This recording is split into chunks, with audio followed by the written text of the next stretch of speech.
Summer is not a season, it's a festival. It is a long-lasting festival I have ever seen.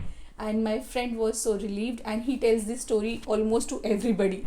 Hi guys, how are you doing? I am doing super good. I am doing amazing like always. And I welcome you back once again on my channel. This August 2023, I have completed my 2 years in Sweden. I have successfully survived 2 winters in Sweden. So in this video, I would like to share my learnings of last 2 years in Sweden. I would like to talk about 10 mind-blowing things that I have learned about Sweden and its people.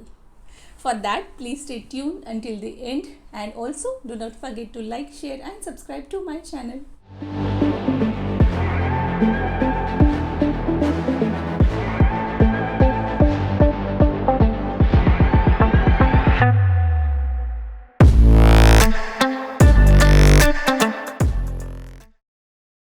Being active is a way of life in Sweden. You will see people early in the morning going to gym, going for a jog or running, even in the winters. Gyms are always crowded, not only in the beginning of the year, also in the month of November, December, gyms are crowded. Many of my colleagues, they come to office with bicycles. If weather permits, they even like to walk. One of my husband's friend, whenever she wants to meet him, she always prefer to go on forest walking. It's not going for dinner, drinks, coffee, it's going for forest walking. For her, her party time is going for forest walking. Forest walking is very famous in Sweden. A friend of mine, her hobby is running. So she participates in marathon across the world. Recently, she has been to a marathon in the New York and she has trained herself for continuously 2 months for that marathon, for a full marathon. She had a lot of dedication. So if a Swede says something is his or her hobby, then they are quite dedicated. They are quite passionate towards that hobby. You will not see many obese or overweight population in Sweden. Even the overweight in children are not appreciated.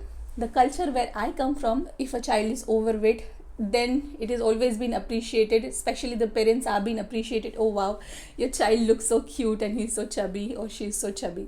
But that is not the case in Sweden. Even the overweight in children are not appreciated.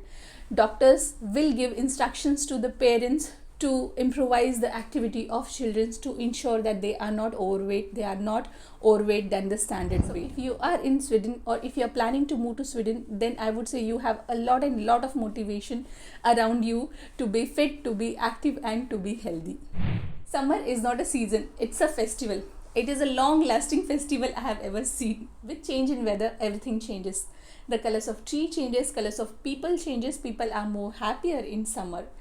Normally, if you go to any metro station or any public places, you will find people wearing black or grey. But in summer, if you go to any public places, then you can see all kind of shades. People are wearing all kind of colors that day. When I initially moved to Sweden, I moved in the month of August, which was almost autumn and winter was starting. I used to think that Swedish people only buy black clothes.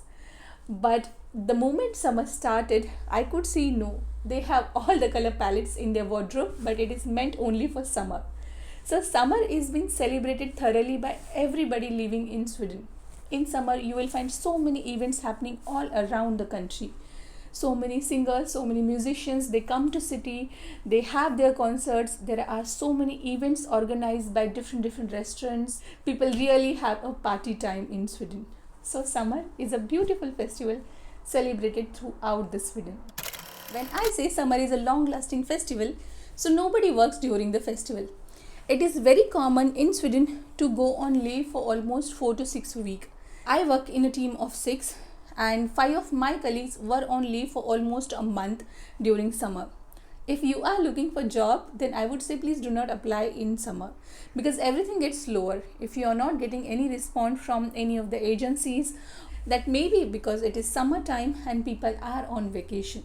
If I would have been reporting to the people sitting in different part of the world, I'm sure this would have been crazy thing to hear. How can a 75% of the company goes on leave at the same time period?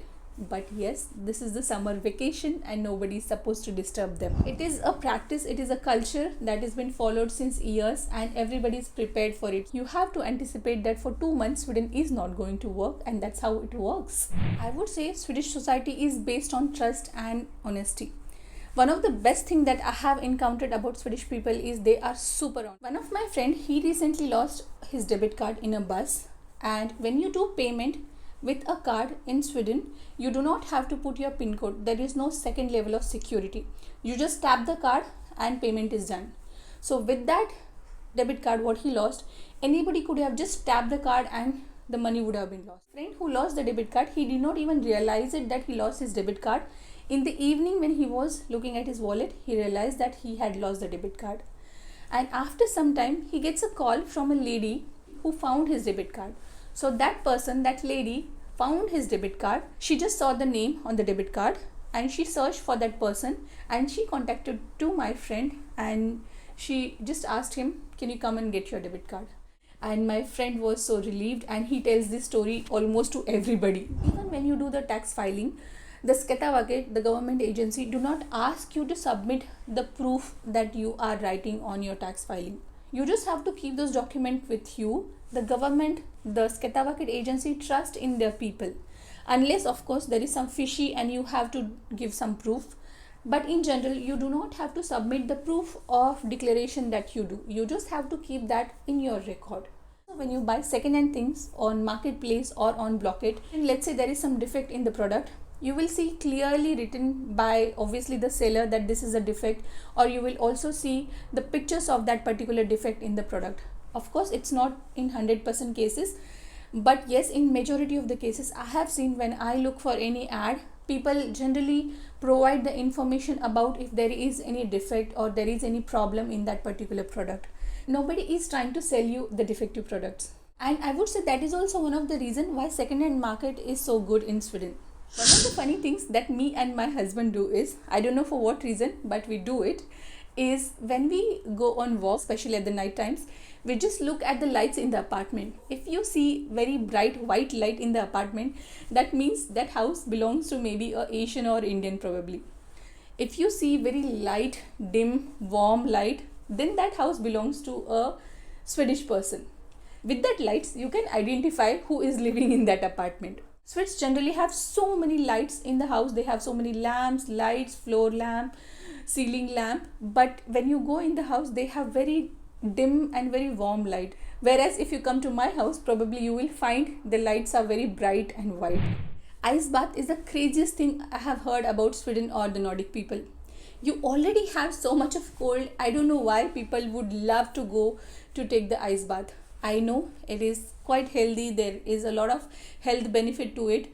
I would not dare to do it, at least not yet. I don't know about future, maybe. I have even seen people swimming in the sea in winters. Winters are already so cold. Snow is all around you.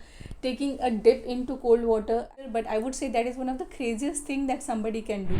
One of the best thing that world should learn from Sweden is quite environmentally conscious. The waste management system in Sweden is amazing. People believe in recycling the goods. People believe in second-hand market. Minimalism is the way of life.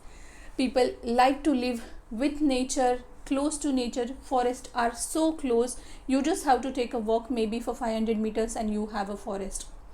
Although the housing market is under crisis because not many new apartments are built and people are increasing day by day, still the forest land is not being compromised. The houses are not being built at the cost of forest. People love to live close to nature. Nature is not being compromised for the people. I would say that is one of the best thing about living in Sweden. I can just walk around my apartment. I can see the rabbits, deers, so many birds, which is wonderful and which is so pleasant to hear, to listen, to watch at. And that is one thing the world must learn from Sweden. Swedes love international food. Swedes love international cuisine. Maybe the reason is that Swedes do not have any specific Swedish food. If you ask to any of the Swedes, maybe they will say the meatballs or herringbone fish or maybe the Christmas dinner that they do. But apart from that, I don't know any specific Swedish food. So that can be one of the reasons why the international food is so well adopted in Sweden. You have so many international restaurants. You have so many international cuisine available all around the Sweden, especially in Stockholm. You will find so many international food. You will find Thai, Japanese, Indian, of course, Italian, and many different kind of international cuisines are available. Being an Indian, for most of my life I have eaten Indian food. Probably I have never felt need to try any other international food, since Indian food have so many varieties. But since I have moved to Sweden, I have started trying so many different international cuisines, and I have started exploring my taste buds, and I am loving it. In Sweden, most of your information is available at the public forum. If you know a name of a person, then you can just find what is the age of the person, where that person lives, how big the house is, with whom the person is living, what he do, and many other information. Sometimes even the mobile number is available at a web page called hitta.se. Recently, a new feature has been launched by a company called Ratsit, and with that feature you can also find out the salaries of different people. I think you have to pay some minimum amount to Ratsit, and probably you can identify the salaries of some certain number of people. And with that feature, the person whose salary you are going to find out will not get any notification, or will not even know that somebody is trying to find out my salary. I would say this is crazy. I would not like to expose so much of my personal information at the public forum, but that is how it is. One thing that kept me wondering is apartments do not have lift in Sweden, especially the 3-story apartment do not have lift. This is my 4th house where I am staying right now. None of my previous 3 apartments had lift. I was living at the 3rd floor. I was also living at the 2nd floor. Whereas the public places are quite inclusive. The trams, trains, buses, even few restaurants, they have facilities like lift, elevators or escalators for specially abled people. If somebody would like to go with wheelchair, they have the facilities. But this thing have always kept me wondering that why the houses do not have lift and how it is inclusive, whereas rest of the public places have the lift, have the elevators, and the place where you actually stay, the place where you would need to go and come daily, do not have lifts. And how are the people managing to stay there? And with that, we have come to an end. Few of the things that I have mentioned is maybe because of the cultural differences that we have. I come from totally different part of the world, but I hope you like the video, and I hope I managed to give you little bit insights of Swedish culture and Swedish society. Please do not forget to like, share and subscribe to my channel, and I will come back again on this channel on a new day with a new topic, with a new video. Till then, please stay tuned. Bye.